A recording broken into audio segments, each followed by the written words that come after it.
Assalamualaikum warahmatullahi wabarakatuh. Saya Oril Sativa Apriani dengan NPM 06035252 akan menjelaskan mengenai seorang filsuf Romawi bernama Zeno of Citium. Selamat menonton.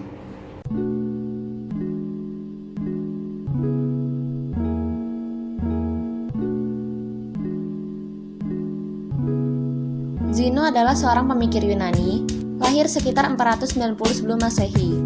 Sedikit sekali yang diketahui tentang dirinya.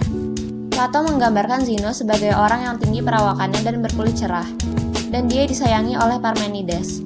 Zeno menjadi terkenal karena beberapa tulisannya yang paradoks, sehingga membuat penasaran dan membingungkan para pemikir semenjak zamannya hingga hari ini.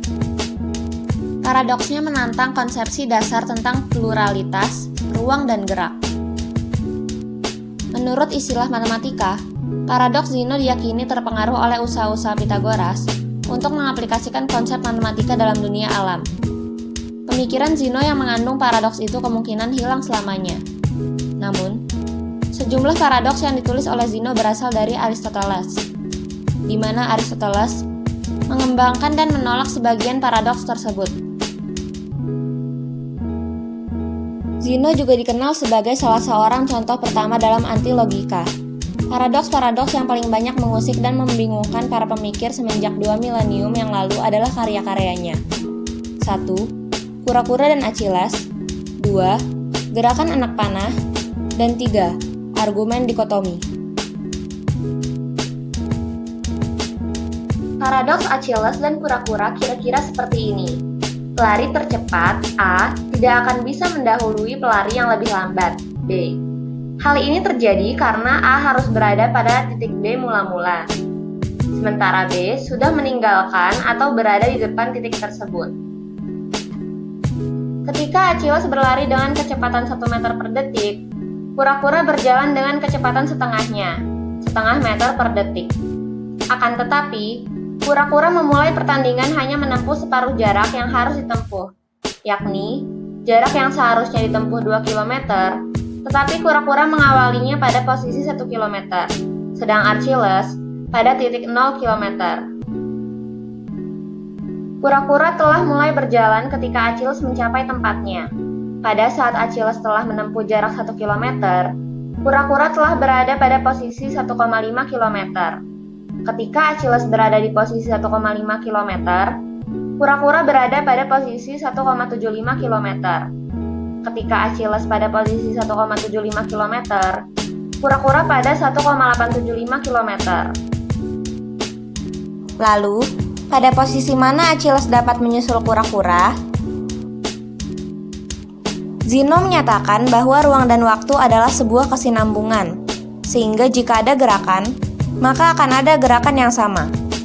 Tidak sebagaimana pendapat orang-orang pada umumnya, Zeno juga menyatakan bahwa Achilles tidak akan dapat melewati kura-kura, karena ada tahapan tak terbatas. Siapa saja tentu akan berpendapat bahwa Achilles pasti dapat mengalahkan kura-kura. Akan tetapi menurut Zeno, Achilles tidak akan pernah dapat menyusul kura-kura. Bahkan, para filsuf pada zamannya juga tidak mampu menjelaskan paradoks tersebut.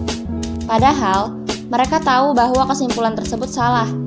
Sesungguhnya para filsuf hanya mengandalkan logika. Dalam kasus ini, deduksi sama sekali tidak berguna. Bagi para filsuf, persoalan tersebut sungguh sangat membingungkan, tetapi mereka tidak mampu membongkar permasalahannya, yakni masalah ketidakterhinggaan.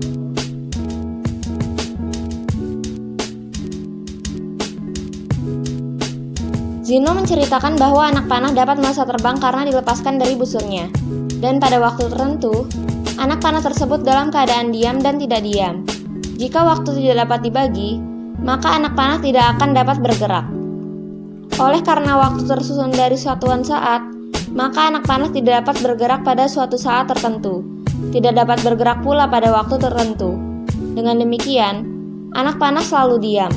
Kapan saja, anak panah yang melayang tentu menuju pada suatu tempat tertentu, tetapi sebenarnya dia tidak benar-benar bergerak.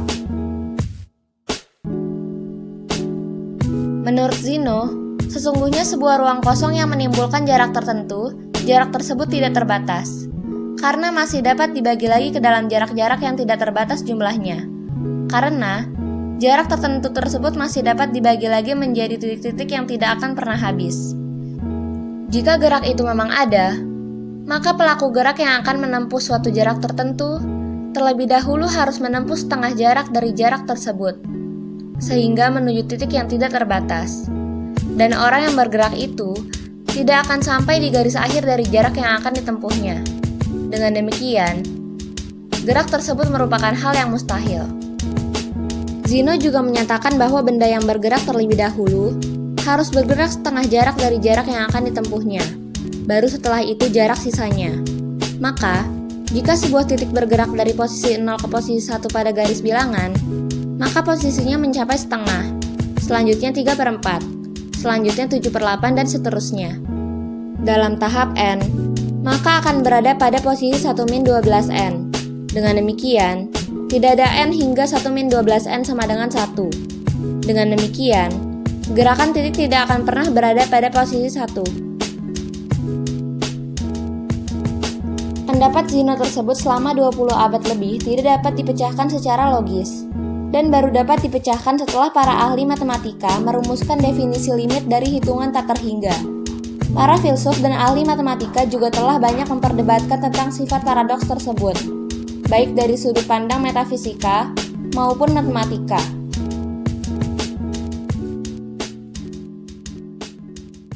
Demikian penjelasan saya, untuk kurang lebihnya mohon maaf. Wassalamualaikum warahmatullahi wabarakatuh.